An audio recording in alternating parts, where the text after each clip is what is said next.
So basically, it's America Day in the U.S., and I thought, maybe it would be a good idea if I watched something that was really pro-patriotic American to somewhat gather up some thoughts and ideas to make for a 4th of July video because, well, I haven't exactly been very pro-American, if you know what I mean. Now, in theory, it was a good idea. On paper, it was a good idea. You know how communism is supposed to be, but libertarianism actually is. So I watched the Vice documentary, The Second Revolution. Why the fuck did I watch that?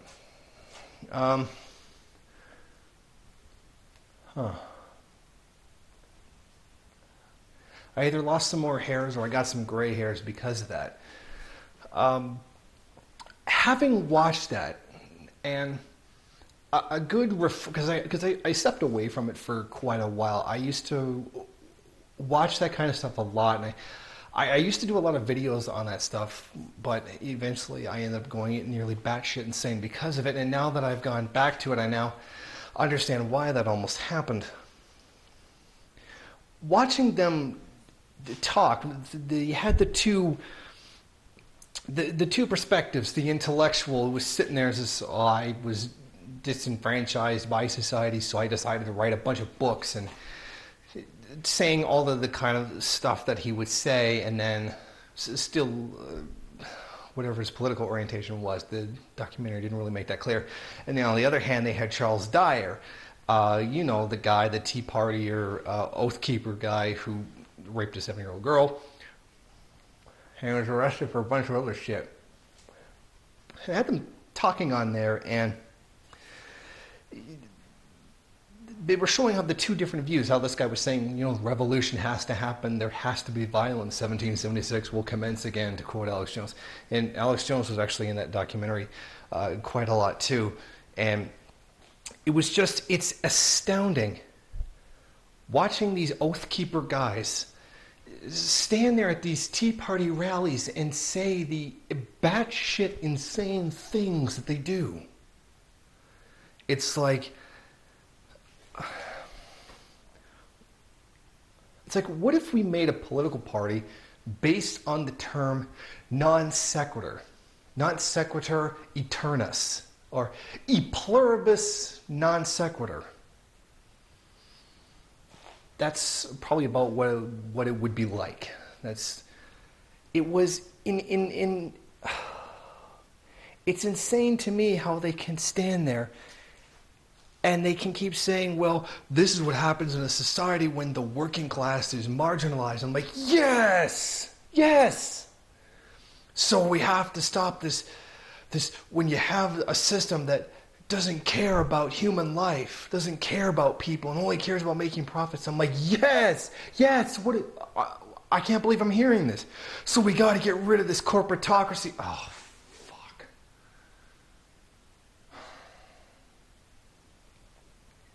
Every time. I mean, they didn't explicitly say that's not real capitalism. That's not the founding fathers' capitalism. That's not Christian capitalism, as I've heard Ron Paul say once. It's astounding to me that they can stand there and they can keep saying this. They'll literally stand there and describe all the negative effects capitalism has had and then turn around and defend capitalism. It boggles the mind how they're this stupid. They literally describe everything wrong that capitalism did, but then turn around and defend the shit out of the system that did it. And I keep thinking to myself, we're all familiar with the term false consciousness. We get what a false consciousness is. We get that this is a very pervasive, it's all over everything. It's all over the American people. It's all over the system. It's everything. And it's so ungodly powerful in the U.S. The magnitude of it is so astounding, and it's seeming that way, not seeming that way, it's just so shocking to me because I'm not an American and I don't live in that. I'm not immersed in that. I mean, you don't get me wrong, Canadians are about as fucking stupid when it comes to the same thing. I mean, we've got plenty of our, patriot, garbage too, especially with the election of a conservative government. And I'm just sitting there, just absolutely baffled by everything that's being said. The "don't tread on me" and all that other garbage. And I'm listening to this guy Charles Dyer talk about how the government is tyrannical and it's unfair that Tea Party people are being labeled as terrorists, as domestic terrorists. And I don't doubt for a second the Department of Homeland Security did that, because they do that shit to everybody. Oh, fucking coffee.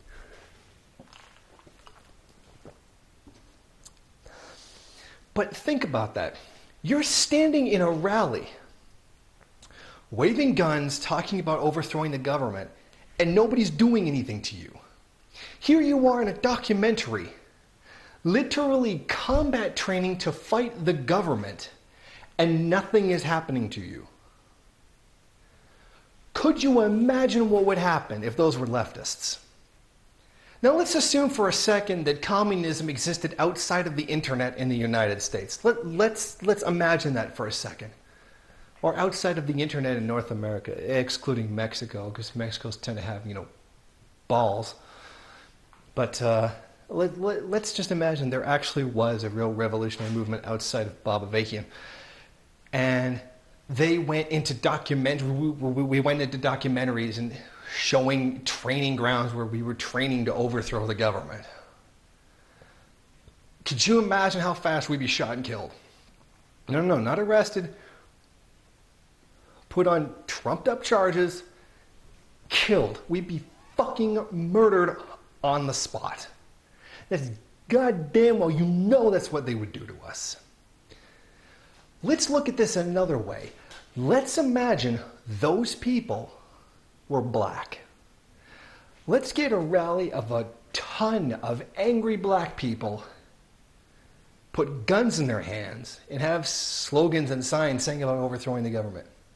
How fast would they be slaughtered? In a goddamn instant. And most of the population wouldn't even be that upset about it. Honest to God, they really wouldn't be that mad about it. It's unbelievable how you can have white, middle, and upper middle class people complaining how they're being persecuted by the government, that they're having their freedom of speech withheld, and the government's calling us terrorists. You have no fucking clue what it means to be called a terrorist. None. Try being black. Try being a Latino just trying to find a job and getting stopped. Oh, you're an immigrant, blah, blah, blah, blah, blah, blah. Try that. And it's amazing listening to the guy talk. He's saying like how, we fought for our country. We came back here and they're labeling us terrorists. You are terrorists.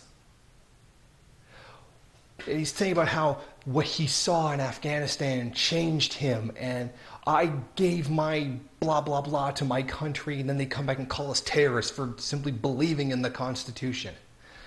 Newsflash, what you did in Afghanistan was terrorism. What you did in Iraq was terrorism.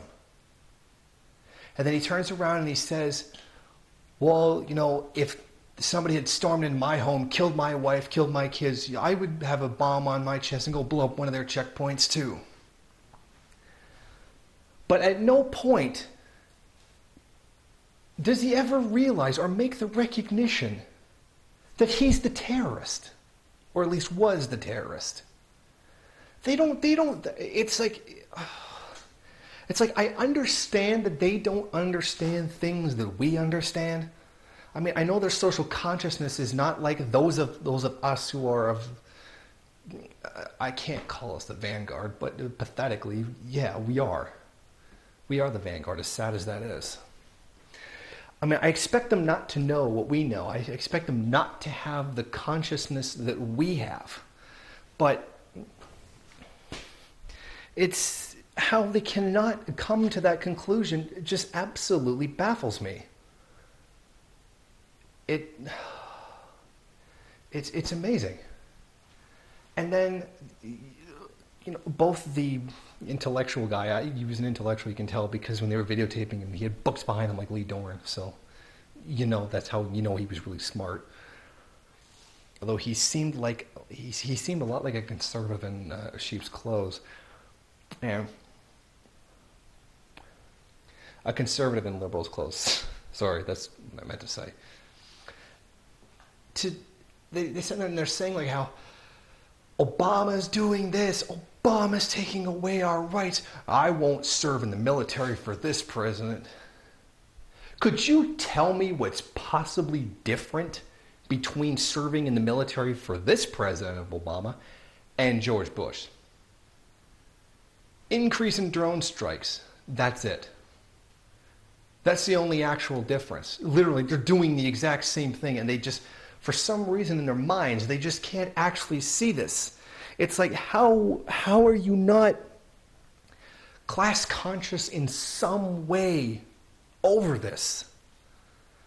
But again, I know they're not communists. I know they're not Marxists. I know they don't understand dialectical materialism. The vast majority of communists don't even understand what dialectical materialism is, and they're supposed to. And it baffles my... How many times have I said baffled? I don't even really know how to express this. I really don't know how to say it. They're saying how I won't serve this president because I'll be doing something criminal. You were doing something criminal under George Bush. Nothing's changed in that regard. And yet they continually refuse to see that. They won't acknowledge it. It's like, oh, they're spying on us now. They're doing this, they're doing that. They were doing that to you under Bush. Bush set all this stuff up. And even then, you can't really blame Bush, because this came from the system itself. Whoever the president is just whoever's face is on it. It's completely irrelevant.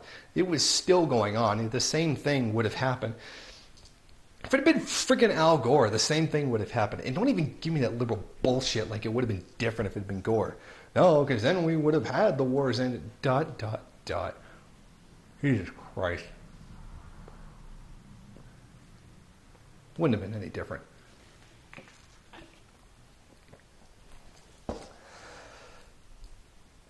It's just astounding to me, like you just keep believing this shit of Democrat versus Republican. I mean, even Alex Jones, who was in that documentary, knows that. Even he knows that.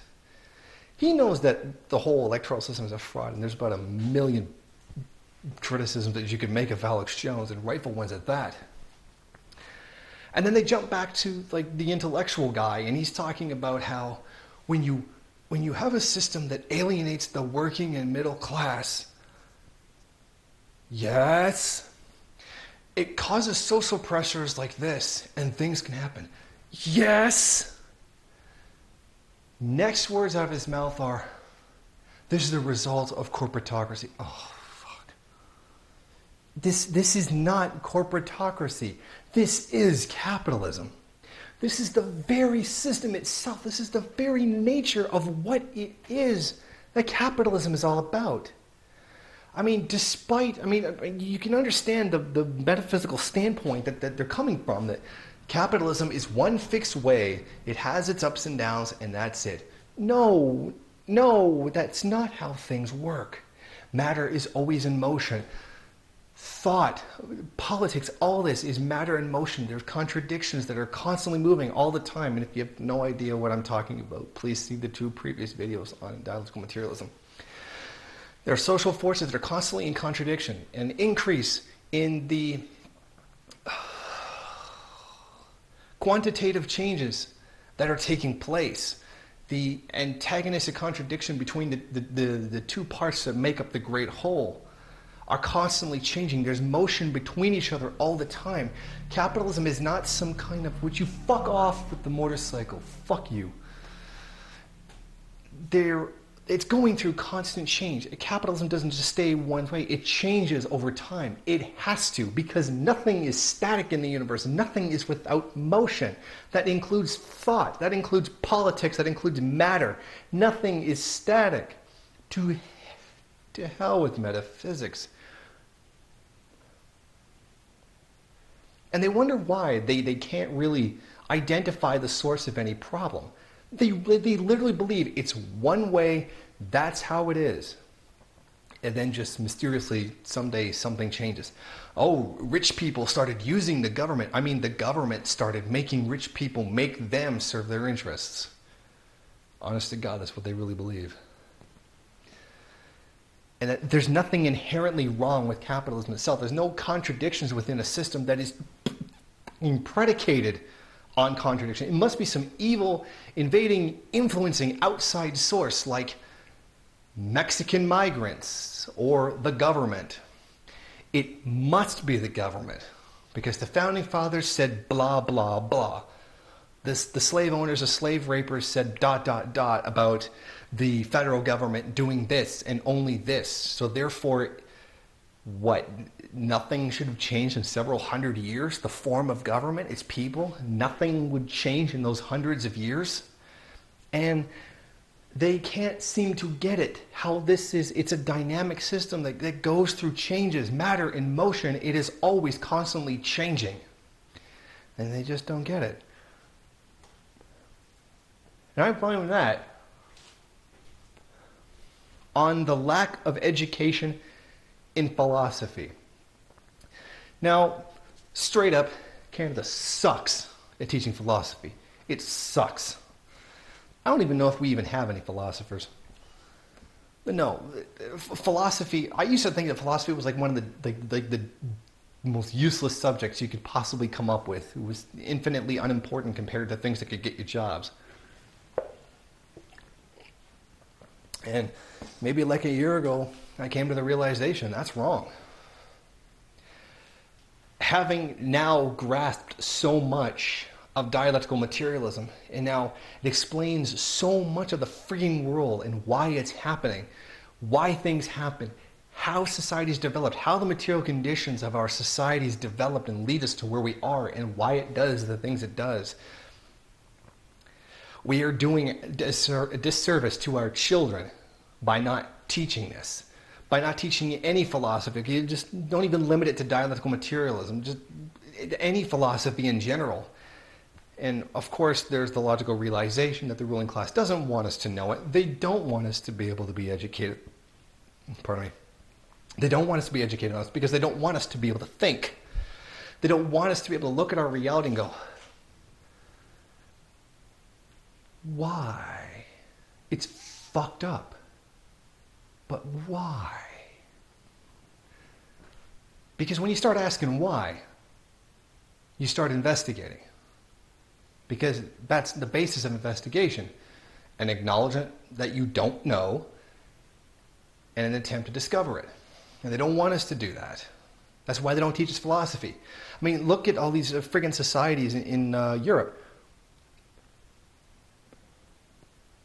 Like Greece and Spain, they're very knowledgeable of philosophy. And then as a result, they're able to very critically analyze the society they have. I mean, it's like, that's why there's so much friggin' upheaval every time the government does stuff against the working class interests. They are able to rise up and cause the social unrest. It's not as, of course, nowhere near as organized as I would like it to be, as many of us would like it to be. But that's why they are able to do so, because they have the tools necessary to criticize and analyze what is happening, what we don't have. Of course, it's very, very hard to just pretend philosophy doesn't exist in, Greece, where practically the birthplace of philosophy is. For Christ's sakes, don't be a dick and leave a million fucking things in the comment section about how there was philosophy in other places. As I'm aware there's philosophy in other places, but that's the big bad grandpa, grandma of philosophy. And we know that. We know that they know that that this, okay, I totally lost my thought. This is the birthplace of it. So they just can't pretend it doesn't exist. Their education system can't say, no, we just need to pretend it doesn't, forget it. Screw it, I'm so pissed now that I can't think. It's amazing how badly we've been screwed. And I say that primarily those of us in North America, because we're just losers like that.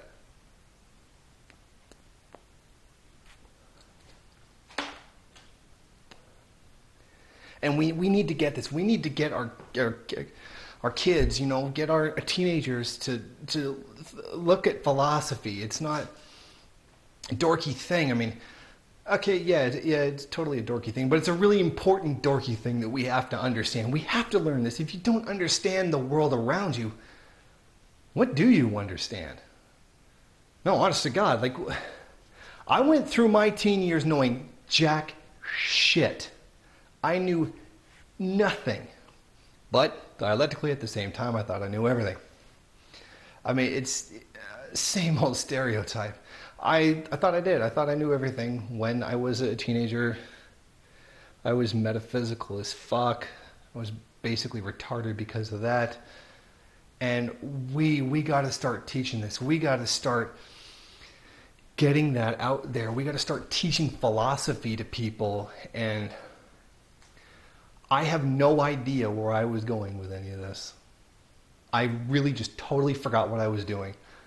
So,